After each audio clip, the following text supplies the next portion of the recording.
আসসালামু আলাইকুম সবাইকে।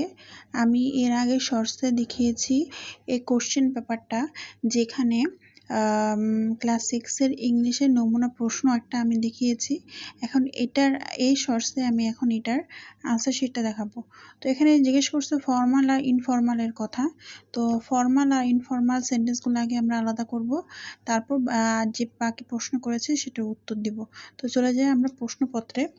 প্রশ্ন এখানে দেখা যাচ্ছে যে ফর্মাল আর ইনফর্মালের আমি শর্টকাটে ACEGH এগুলো লিখে দিয়েছি। আপনারা সেটা ঠিক করে আপনারা নিজেদের খাতায় লিখে নেবেন। এখানে যেমন ACG নাম্বারটা এটা মিনিং করেছি। আচ্ছা, তারপর হচ্ছে এইটা